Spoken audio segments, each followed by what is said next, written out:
안녕하세요. 김건우 목사입니다. 6월 15일 수요일 아침입니다. 오늘은 사무엘상 16장, 17장, 18장 이렇게 3장을 묵상하려고 하는데요. 이 단락의 메인 테마는 이스라엘 통일 왕국의 두 번째 왕 다윗의 등장입니다.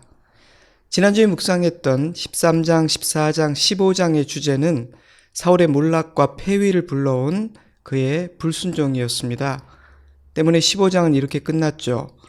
사무엘이 죽는 날까지 사울을 다시 가서 보지 아니하였으니 이는 그가 사울을 위하여 슬퍼함이었고 여호와께서는 사울을 이스라엘 왕으로 삼으신 것을 후회하셨더라. 물론 그는 여전히 왕위에 앉아 있습니다. 그러나 하나님의 마음에서 사울은 더 이상 이스라엘의 왕이 아닙니다. 사람들이 보기에 그가 어떤 위치에 있는지는 조금도 중요하지 않습니다. 중요한 것은 하나님께서 어떤 결정을 내리셨는지입니다. 때문에 사울은 이미 죽은 자였으며 또한 계속해서 죽어가게 됩니다. 그래서 15장 이후의 이야기에서 우리는 사울의 처참한 모습을 보게 되는 것입니다. 하나님께서 더 이상 그를 돌보지 않으시기 때문입니다. 오늘 본문인 16장은 이렇게 시작됩니다. 내가 이미 사울을 버려 이스라엘 왕이 되지 못하게 하였거늘 내가 그를 위하여 언제까지 슬퍼하겠느냐. 너는 뿔에 기름을 채워 가지고 가라. 내가 너를 베들레헴 사람 이새에게로 보내리니 이는 내가 그의 아들 중에서 한 왕을 보았느니라. 이 말씀을 읽으며 몇 가지 생각을 하게 됩니다. 먼저 기도의 사람 사무엘이 슬픔이라는 감정에 매여 주저앉아 있었다는 사실입니다. 그러한 사무엘의 모습은 과거로부터 자유로워지는 것, 자신의 감정을 다스리고 극복하는 일은 결코 쉽지 않은 일이라는 사실을 가르쳐 줍니다. 위대한 하나님의 종, 기도의 사람 사무엘에게조차 그랬다면 우리에게 쉬울 리 있겠습니까? 물론 사무엘의 슬픔과 허탈함이 이해가 되지 않는 것은 아닙니다. 그래서 하나님은 사무엘에게 마음을 추스릴 시간을 허락해 주신 것 같습니다. 그의 상황과 마음을 이해해 주신 것이죠. 하나님은 기다려 주셨습니다. 하지만 언제까지 슬퍼할 생각이냐? 언제까지 주저앉아 있을 거야? 라는 말씀으로 짐작해 볼 때 사무엘은 돌이킬 수 없는 과거의 일과 그로 인한 상실감에 매여 지나치게 오랫동안 주저앉아 있었던 것 같습니다. 이제는 자리를 털고 일어나 주님의 뜻을 이루기 위해 나아가야 할 때였음에도 불구하고 말입니다. 하나님은 이미 새 왕을 예비하셨으며 사무엘에게는 해야 할 일이 있었습니다. 그럼에도 불구하고 사무엘은 돌이킬 수 없는 지난 날을 곱씹고 또 곱씹으며 후회와 탄식에서 헤어나지 못하고 있었던 것입니다. 안타깝게도 우리 역시 사무엘과 같은 일을 하곤 합니다. 하나님의 뜻은 정해졌고 이미 벌어진 일들은 돌이킬 수 없음을 알면서도 과거에 매여 자신의 감정에 매여 왜 나에게 그런 일이 일어난 걸까? 그때 왜 그런 선택을 했을까? 후회하고 탓하고 원망하고 슬퍼하며 주저앉아 있는 겁니다. 지혜로운 행동일까요? 그럴 리가요. 너무도 어리석은 행동입니다. 아무것도 바꿀 수 없을 뿐 아니라 오히려 더 깊은 우울과 좌절과 침체의 늪으로 빠져들게 되기 때문입니다. 당연히 하나님께서 나를 위해 예비하신 새 일, 새 은혜를 경험할 수 없고 새로운 챕터를 시작할 수도 없습니다. 이전 챕터를 마무리하지 않았으니까요. 과거를 살고 있기 때문입니다. 그래서 우리의 원수 사단은 우리를 이미 지나가 버린 바꿀 수 없는 과거에 묶어두려고 합니다. 지나간 과거의 일에서 파생된 온갖 감정들의 메인자로 살게 하려는 것입니다. 그러면 우리를 사랑하시는 주님께서 예비하신 새로운 미래로 나아갈 수 없으니까요.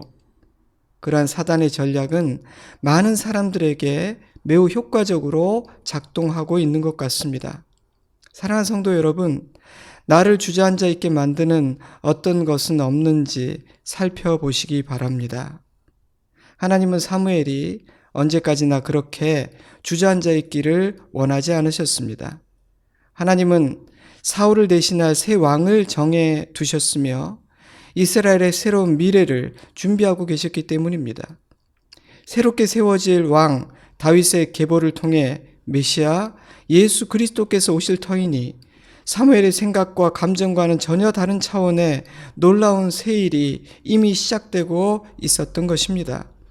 그러니 사울의 실패가 일을 그르친 것도 끝장내버린 것도 아니었는데 사무엘은 마치 모든 일이 끝나버린 것처럼 주저앉아 헤어나오지 못하고 있었던 것입니다. 때문에 하나님은 따끔하게 혼을 내시고는 그가 해야 할 일을 가르쳐 주십니다. 언제까지 그러고 있을래? 이제는 일어나라. 새로운 왕을 세울 것이니 뿔에 기름을 채우고 이새의 집으로 가라. 사랑하는 성도 여러분, 하나님이 계시기 때문에 그 어떤 절망적인 상황도 아직 끝난 것이 아닙니다.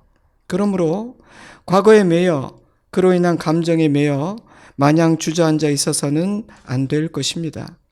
나는 이런 일을 겪었기 때문에 안 돼 라고 말해서도 안 될 것입니다. 하나님 안에서 미래를 바라볼 수 있어야 합니다. 실패와 실수와 아픔을 곱씹지 말고 하나님을 묵상해야 합니다. 그래야만 과거의 상처와 아픔을 극복할 수 있습니다. 바로 그 순간 새 일이 시작되는 것을 보게 될 것입니다. 아멘. 또한 우리는 사울이 하나님의 뜻을 거역하고 불순종한다 하여 하나님의 역사가 방해받거나 중단되는 것이 아니라는 사실도 깨닫게 됩니다. 오직 사울 한 사람만이 하나님께서 뜻하신 일을 이룰 수 있는 유일한 존재가 아니기 때문입니다. 사울 없이는 하나님의 뜻이 이루어질 수 없는 것이 아니라는 말입니다. 하나님은 그 누구를 통해서도 당신의 뜻을 이루실 수 있는 전능하신 하나님이십니다. 이를 이루시는 분은 사람이 아닌 하나님이십니다. 그러니 하나님의 계획에는 아무런 차질이 없습니다. 그냥 사울만 아웃되는 겁니다. 그러니 그는 얼마나 어리석은 일을 한 것입니까? 순종했다면, 주님을 경외하고 의지했다면 얼마나 좋았겠습니까? 사랑하는 성도 여러분, 우리는 사울처럼 어리석은 판단을 하지 않기를 바랍니다. 하나님에게는 아무런 손해가 없습니다. 나만 손해인 겁니다. 16장에서는 사무엘의 인간적인 연약함이 부각되고 있는데요. 사무엘은 절망감과 슬픔에 사로잡혀 주저앉아 있었을 뿐 아니라 외모로 사람을 판단하는 연약함을 보여줍니다. 이새의 장남 엘리압을 보자마자 그의 외모에 반해 바로 이 사람이구나 생각했거든요.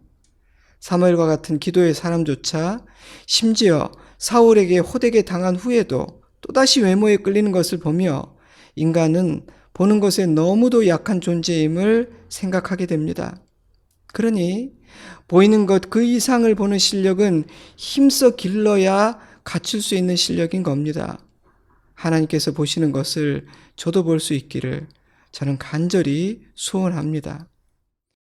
엘리압의 외모를 주목하는 사무엘에게 하나님은 이렇게 말씀하셨습니다. 그의 용모와 키를 보지 말라. 내가 이미 그를 버렸노라. 내가 보는 것은 사람과 같지 아니하니 사람은 외모를 보거니와 나 여호와는 중심을 보느니라. 16장 12절을 보면 다윗의 외모도 나쁘지 않았습니다. 아니, 좋았습니다. 그러나 하나님께서 다윗을 택하신 이유는 외모가 아닌 그의 중심 때문이었습니다. 그의 중심이 외모가 아닌 중심을 보시는 하나님의 테스트를 통과한 것입니다. 그러니 겉만 꾸미려 하는 것은 얼마나 어리석은 일입니까? 내면을 가꾸고 중심을 빚어내고 있는 사람은 얼마나 지혜롭고 복된 사람입니까? 다윗과 반대로 사울은 중심이 불합격 판정을 받은 사람입니다. 수차례 기회를 주셨음에도 불구하고 그는 돌이키지 않았고 마지막 기회마저 놓쳐버리고 맙니다. 그래서 어떻게 되었습니까? 16장 14절 여호와의 영이 사울에게서 떠나고 여호와께서 부리시는 악령이 그를 번뇌하게 한지라. 여호와의 영이 사울을 떠났다라고 표현되어 있긴 하지만 사실은 사울이 하나님을 떠난 것이라고 저는 생각합니다. 하나님은 사울을 떠나고 싶지 않으셨지만 사울이 하나님을 거절한 것이니까요. 사울이 하나님을 쫓아낸 것입니다. 하나님이 그를 떠나시자, 더 이상 그를 돌봐주지 않으시자, 하나님의 손을 떼시자 어떤 일이 일어납니까? 악한 영이 그에게 들어와 그의 생각과 감정을 지배하기 시작했습니다. 물론 모든 정신적, 감정적 장애가 귀신의 소행이라고 말할 수는 없겠죠. 하지만 정신과 감정의 질병 그 배후에는 악한 영의 역사가 언제나 관련되어 있다고 저는 생각합니다. 그는 우리 감정과 생각의 연약한 부분을 틈타 우리를 넘어지게 하는 존재니까요. 그는 늘 우리의 감정과 생각을 주목하는 존재입니다.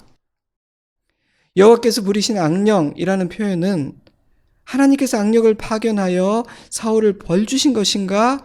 라는 오해를 갖게 합니다. 학자들 사이에서도 의견이 분분한 난해한 문장이죠. 저는 여호와의 주권 아래에 있는 악령, 이 정도 의미로 이해하면 된다고 생각합니다. 하나님이 파견하셨다는 뜻이 아니라요. 여러분 욥기를 기억해 보세요. 하나님께서 욥에게 사단을 보내신 것은 아닙니다. 깊으신 뜻 가운데 사단의 행위를 허용하시고 그냥 지켜보신 것뿐이죠.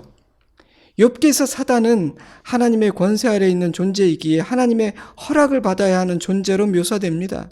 사단은 하나님의 주권 아래에 있는 아랫것이라는 뜻이죠. 저는 그것이 여호와께서 부리시는 악령이라는 의미라고 이해하고 있습니다.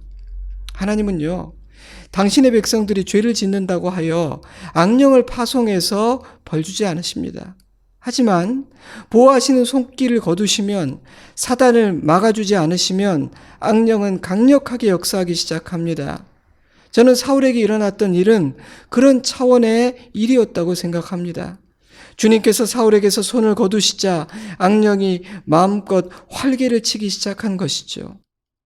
사랑하는 성도 여러분, 하나님을 거절하여 내 삶에서 나가시게 한 그 빈자리는 텅 빈 채로 남아있지 않습니다. 그 자리는 호시탐탐 삼킬 기회를 노리고 있던, 내 주위를 배회하고 있던 악한 영이 차지할 가능성이 높습니다. 그러므로 하나님이 계셔야 할 그 자리에 하나님을 모셔야 합니다. 하나님이 떠나시는 것, 하나님이 손길을 거두시는 것을 두려워해야 합니다. 그것이 지혜입니다. 그런데 어리석은 사울은 그 일에 실패했습니다. 그래서 그는 하나님이 함께 하시는 사람이 아닌 악령이 좌지우지하는 존재가 되어버리고 만 것입니다. 그 결과는 비참했습니다. 하지만 악령은 아무런 이유 없이 자기 마음대로 우리 안으로 들어올 수는 없습니다. 우리가 문을 열어주어야만 들어올 수 있고, 빌미를 주고 먹잇감을 주어야만 들어와 우리를 지배할 수 있습니다. 그렇다면 사울에게는 어떤 먹잇감이 있었던 걸까요? 그에게는 매우 구체적인 약점이 있었습니다. 사무엘상 18장 10절, 그 이튿날 여호와께서 부리신 악령이 사울에게 힘있게 내리매. 이 말씀 바로 앞을 보면 다윗이 골리앗을 물리치고 돌아올 때 여인들이 사울이 죽인 자는 천천히요 다윗은 만만이로다 라고 노래했는데, 이 노래가 문제였습니다. 그 노래를 들은 사울은 이렇게 반응했거든요. 18장 8절, 사울이 그 말에 불쾌하여 심히 노하여 이르되 다윗에게는 만만을 돌리고 내게는 천천만 돌리니 그가 더 얻을 것이 나라 말고 무엇이냐 하고, 그날 후로 사울이 다윗을 주목하였더라. 그 이튿날 시발점은 질투였고 질투는 분노를 불러일으켰으며 분노는 미움으로 이어졌습니다. 바로 그것이 빌미였고 문제였습니다.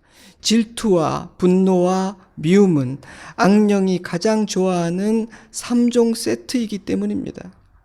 그래서 악령이 힘있게 역사할 수 있었던 거예요. 사울의 내면의 원인이 있었던 겁니다. 하나님이 파송한 것이 아니에요. 사랑하는 여러분, 혹시 내 안에 악한 영의 먹잇감이 있지는 않은지 주의 깊게 살펴보시기 바랍니다. 18장에는 이런 표현들이 많아요. 여호와께서 사울을 떠나 다윗과 함께 계심으로 사울이 그를 두려워한지라. 다윗이 그의 모든 일을 지혜롭게 행하니라. 여호와께서 그와 함께 계시니라. 여호와께서 다윗과 함께 계심을 사울이 보고 알았고, 사울의 모습을 묘사할 때 하나님이 그를 떠나셨고 악령이 역사하고 있었다는 사실이 강조되고 있는 반면, 다윗의 모습을 묘사할 때는 하나님께서 그와 함께 하신다는 사실이 강조되고 있습니다. 사울과 다윗이 극명한 대조를 이루는 원인, 그 뿌리가 하나님이 함께하는 인생이냐, 함께하지 않는 인생이냐, 바로 그 지점에 있다고 말하고 있는 것입니다. 그렇다면 사울은 처음부터 끝까지 하나님을 떠난 사람이었고 다윗은 처음부터 끝까지 하나님과 함께한 사람이었는가? 그런 건 아닙니다. 왕이 스스로 작게 여길 그때 이스라엘의 머리가 되게 하셨는데 왜 여호와의 말씀을 버려 하나님이 떠나시게 만들었습니까? 라는 사무엘의 말에 의하면 사울도 한때는 하나님이 함께 하시는 사람이었습니다. 처음부터 지금처럼 미친 사람은 아니었다는 말입니다. 다윗도 마찬가지입니다. 잠시 하나님을 잊고 하나님과 멀어지게 되자 밧세바와 동침하고 그녀의 남편 충성된 신하 우리아를 살해하는 크나큰 악을 저지르게 됩니다. 그 역시 악령에 사로잡힌 사울과 다르지 않은 순간이 있었다는 것입니다. 그러니 주님과 함께하는 삶은 매 순간 추구해야 하고 힘써 지켜내야 하는 삶입니다. 죄로 오염된 인간은 한없이 연약하며 악령은 호시탐탐 기회를 노리고 있기 때문입니다. 사랑하는 성도 여러분, 나의 삶을, 나의 마음과 생각을 살펴보시기 바랍니다. 지금 나는 사울과 다윗 누구의 길을 걷고 있는 것 같습니까? 제 생각에는요, 지금 이 수요 말씀 묵상을 듣고 있으시다면 다윗의 길을 걷고 있는 것이라고 생각합니다. 하나님과 동행할 마음이 없는데 말씀을 들을 리가 없을 테니 말입니다. 그러니 오늘 이 말씀을 듣고 계신다면 하나님께 감사하시기 바랍니다. 감사를 표현하세요. 그리고 계속해서 주님과 동행하기를 원합니다. 저와 함께 해주세요. 저를 가르쳐 주세요. 저를 이끌어 주세요. 제 마음과 생각이 엇나가지 않게 지켜주세요. 이렇게 기도하시기 바랍니다. 17장에는 너무도 유명한 다윗과 골리앗의 전투 이야기가 기록되어 있는데요. 이 전쟁에서 보여지는 다윗의 모습은 하나님과 함께하는 자의 모습이 어느 정도일 수 있으며 어떤 일까지 행할 수 있는지를 보여주고 있다고 저는 생각했습니다. 이때 다윗은 아직 어리고 경험도 적습니다. 하지만 그의 믿음은 그 어느 때보다 순수했고 강했던 믿음의 절정기였다는 생각을 저는 합니다. 그래서 17장에서 만나는 다윗의 모습은 천하무적의 용사의 모습입니다. 주옥 같은 다윗의 신앙 고백 중 골리앗에게 선포했던 말의 일부를 읽어드리죠. 오늘 여호와께서 너를 내 손에 넘기시리니 온 땅으로 이스라엘의 하나님이 계신 줄 알게 하겠고 또 여호와의 구원하심이 칼과 창에 있지 아니함을 이 무리에게 알게 하리라. 전쟁은 여호와께 속한 것인즉 그가 너희를 우리 손에 넘기시리라. 아멘. 여러분, 바로 이것이 하나님이 함께 하시는 자의 고백입니다. 하나님을 신뢰하는 자의 담대하고 확신에 찬 고백입니다. 우리에게 이런 고백이 있기를 주님의 이름으로 축복합니다. 다윗은 3m가 넘는 베테랑 장수 골리앗을 물리칩니다. 접전이었습니까? 아니요. 원펀치의 KO였습니다. 너무도 압도적이고 일방적인 승리였습니다. 사랑하는 성도 여러분, 믿음의 사람들에게는 이런 일이 일어납니다. 하나님이 함께 하시는 인생은 이런 모습일 수 있습니다. 우리도 다윗처럼 이기는 자 될 수 있습니다. 아멘. 여러분 아멘 하시기 바랍니다.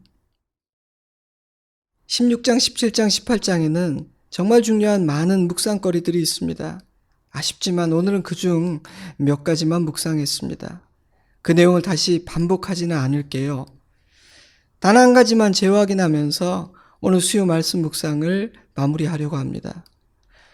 사울과 다윗의 대조적인 모습은 하나님과 함께하는 인생, 하나님과 함께하지 않는 인생이 얼마나 큰 차이가 있는지를 우리에게 가르쳐주고 있다는 사실입니다.